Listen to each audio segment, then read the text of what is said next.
Hi, I'm Ryan. You are? Dustin. Dustin, nice to meet you today. Welcome to Morrie's Inver Mazda. Thank you. Yeah. Thank you. What brings you in today? Looking at this. Looking at this? Shopping. Yep. CX-3. CX-3. Outstanding. What else are you looking at? I've looked at the HRV. The HRV? Yep. Okay. So, looking to get into something a little bit smaller, more fuel efficient. So Yeah. just getting rid of our, we have a Tahoe right now. Tahoe? We just don't need this. Don't need this. Yeah. Don't need the size. We're just became empty nesters, so getting rid of, getting something more fuel efficient, but still have all-wheel drive. So Awesome. Kind of what we're looking at. So. You want to take a look? Yeah. All right, let's do it. So, should pop in there. Okay. What do you like about your Tahoe now? Well, I like the four-wheel drive. Okay. It feels comfortable. Like to me, I'm used. I'm used to it. It feels comfortable. I like that. It's loaded. It's got leather. It's got. It's got options and stuff. Heated seats. So you like the heated seats. You like the leather. You liked having all the options on the car. Yep. Awesome. Yep. Do you do a lot of road tripping? I know in your email that you sent, you're looking at downsizing. Yep. But you still want to be on the road. Yeah. So the reason the Tahoe gets like 15 miles per gallon or something. And just we got rid of the kids. We don't need the space to haul them and our equipment. For sure. Now we're just wanting something that's going to be still comfortable, still get us where we need to go, and haul our gear. So. Speaking of comfort, are the seats comfortable? They are. Feels they are. Like they hug me on the sides here. And you said you have leather in your Tahoe. Yeah. Yep. Can you notice a difference here? I mean, it doesn't feel it feels different. It's real leather. Okay. Yeah. Mazda, in the Grand Touring, the CX-3, Mazda actually, like I said, puts real leather in it, and then they got real suede leather there. So the two tones, so you're not sliding a little bit while you're sitting in the car going around those corners. So you mentioned 15 miles per gallon in the Tahoe. That's got to be fun. Not really. Yeah. Would you like double? I would. 32 highway, 27 city. Okay. And that's with all-wheel drive. Oh wow. Yep. Yeah. So the four-wheel, it's a four-wheel drive, right? The Tahoe. Yeah. Yep. So the difference in this, are you familiar with how all-wheel drive works? I just know it's on all the time. Kinda. Okay. I'll explain. Okay. So Mazda's iActive Sense all-wheel drive system runs in two-wheel drive until you need it. And the car actually looks at a couple of different sensors to determine when you need it. Okay? So there's the temperature sensor that it looks at. Okay. The ambient temperature sensor comes up in the dash there. It looks at the windshield wipers, so it knows if it's raining. And there's also a yaw sensor in the car. Yaw, it's a very engineering term, I know. Basically what yaw does is it senses an angle. Okay? So if you're on a hill, you're going around a corner really, really hard and the car's starting to lean. Make sense? What about going around a curve on ice? I just feel like, is it going to be a split second too late kicking it on? No, because it knows it's cold, right? Yeah. It knows also how fast you're going because it looks at throttle position and steering angle. Okay? So it knows that it's cold. It knows that you're going, right? That you're accelerating. You won't even feel it kick in. Okay? I watched a video from one of the engineers. He said, we should put a light in the dash saying when we're doing something awesome. And really they should, because I've driven it in the snow. I couldn't tell that it wasn't always all-wheel drive, like a Subaru or something like an Audi that's mechanically always all-wheel drive. Kind of interesting. So what are some of the other things? So you do a lot of road tripping. So tell me what that looks like. Well, now it's just me and my wife. We do a lot of biking, like going biking, on bike okay, races and driving into the mountains and doing biking stuff out there. So just like making sure that I have enough power to get up and down the mountains and the handling the mountains. That's where I just felt a little worried. Like I'm excited to get into something a little lower because the Tahoe sitting up high on the mountains is a little scary at times. Yeah. So, okay. So yeah, looking, something that's good at handling. Something that's going to maybe hug the road a little bit better. Is that what I'm hearing between the lines? Yeah. Okay.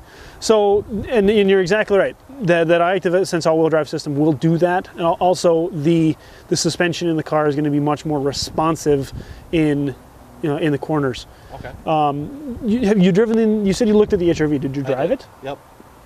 What did you think? It did okay. It just felt a little bit underpowered. Underpowered. As far as like meeting my needs inside, Did all right, but it just felt a little underpowered. I'm used to a V8. And when you say underpowered, what do you mean? Because that's different to everybody. Just like the acceleration. The acceleration. Yep. Okay. So how quick it was to respond to your foot is kind of what you're. Yeah. Okay. I just felt like the accelerator, I didn't feel the kickback in my. It was kind of like, and then it went, right? Yeah. So when I step on my Tahoe, like it's the floor. It's going. Yeah. So the little bit of a difference there. So Mazda put on they call it a ride and drive training. Okay. And they actually brought, for all the sales force, they brought out a brand new Mazda CX-3, and they've actually brought a brand new Honda HR-V, okay? And we were able to drive them side by side. So as salespeople, we got the feel for the competitor's car. What I noticed is, like what you said, it didn't feel responsive in the gas pedal, right? The difference here, do me a favor, the car's not on right now, so just push your foot all the way to the floor. Did you feel a little switch at the bottom? I do, yeah. Yeah, that's called a kick down switch. As you're driving, say you're getting on the freeway, right? And you push up to that switch as you're getting on, right? And you notice there's a car there, which happens all the time to me because I drive slow.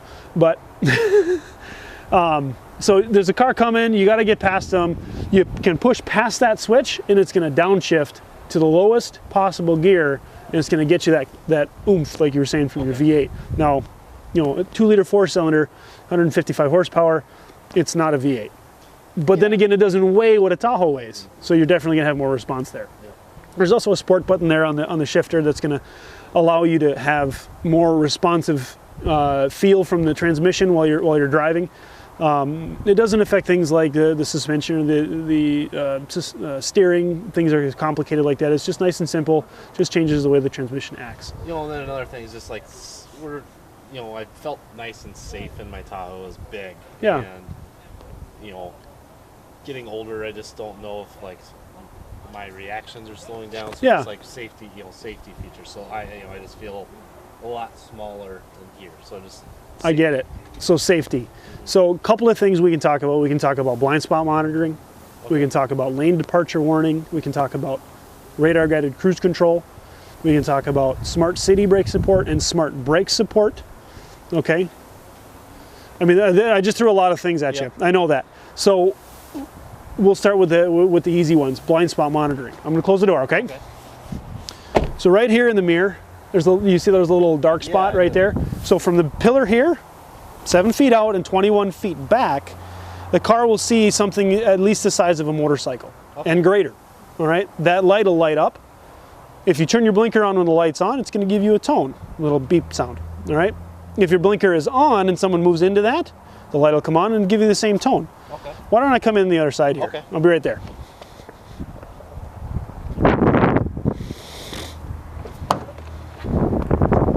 Another thing, I guess, on the safety, I mean, that's a neat feature, but it's like the crash rating safety. It is a top safety pick plus, from what I understand. Yep. So things like that smart city brake support. Mm-hmm. So say you're driving in traffic between the speeds of 2 and 18 miles an hour, what that's going to do is that's going to monitor what's in front of you, and it's going to stop. As long as you're not on the gas or brake, say you look down for a moment, maybe, grab a drink or whatever you've got with you in the car, not your phone because that's illegal.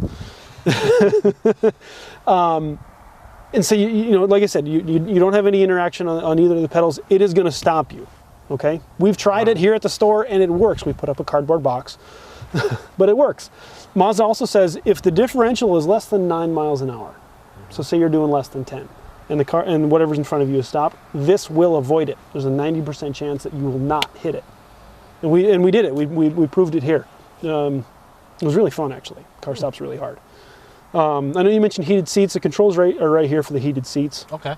I mentioned the radar guided cruise control right here on the steering wheel. You see kind of a little car there. Yeah. Looks a little different than what you would normally see for a cruise control button, right? So why don't we start it up? Okay. All right. So put your foot on the brake and then right there. Yep. Light's green. Boom. You see a little active driving display pop up there? So you see something coming up in there for the radar guided cruise control? Mm-hmm. That's going to show you how close the settings are to to the car in front of you. Pretty cool, huh? Mm-hmm. That's nifty. Yeah.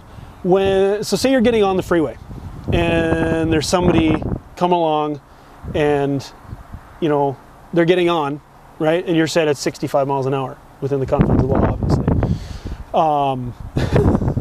The car getting in front of you is going slower, you know, and inevitably you've got to slow down. This car will do it for you. It'll get to that preset distance, okay? Okay.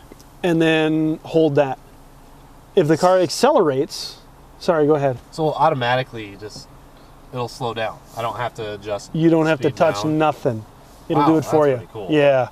So once that car leaves in front of you, say they speed up beyond 65 and break the law, this car will return to the speed that you set it at.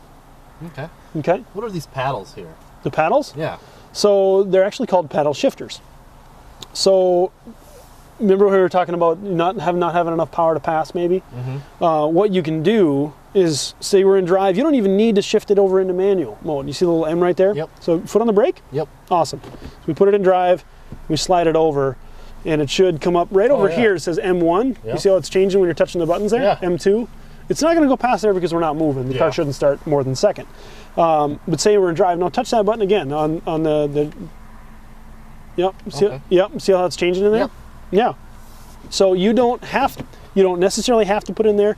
Say you're driving and you go to pass somebody, you can tap that down a couple of gears. You know you're going to pass them, and you can go and have the control on the car. Okay. Almost like you're driving a manual transmission. Cool. I kind of like that, like the sport. That'd be Yeah, kind of sporty. Yeah. Yep, exactly.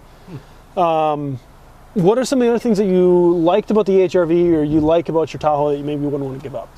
Space to haul stuff. I mean, you know, the Tahoe had the space when we could haul our kids, but now, you know, we don't need necessarily a back seat, but just like having make sure that we're able to haul my bikes and a couple of suitcases. Bikes, we can definitely get a rack on the back. Okay. You know, or on top. Mm-hmm. You know, whatever's going to be easy for there. Obviously, you know, bikes inside are going to be a little bit cumbersome. Okay. But let's check out the back. Okay.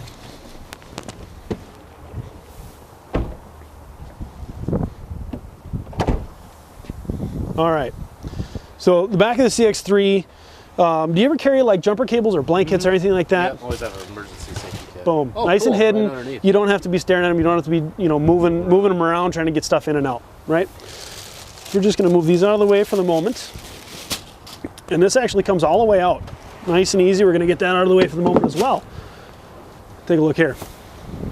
Mazda also puts a real spare tire in the car. There are some manufacturers out today that are putting in an air compressor and a little can of mousse. And that deflate protector. yeah, I actually had a customer own their car for 10 years, serviced it on the nose at the dealership, wasn't Mazda. The techs never checked that mousse, and he had a spare tire 10 years down the road, and the mousse was expired. He walked in and bought a Mazda. Yep. So this comes out, you're talking about getting stuff in. Yep. Comes out nice and easy, just like that. Again, we're gonna get this one right out of the way there. And then the seats fold down. Notice the headrests are still in, right? So I'm gonna push that down, and look at that. You were comfortable in the driver's seat, right? Yep. I mean, you're what, Yeah. 6'2"? Yeah, watch this. Oh, wow. No more messing with the seats to get the seats down. You know, the headrests, right? Cool. And you and I are tall, so it's kind of sometimes hard. So Yeah, that looks like plenty of room. yeah, absolutely. We'll put this guy back in, And it's level. and then it's level, exactly. Just like that. Perfect. So you get luggage. I don't know if you got do you have a dog? No, we don't. So are you ready to drive it? Yeah, I am. All right, here, let me stow this stuff back in here again. Okay. Why don't you hop in, start it up.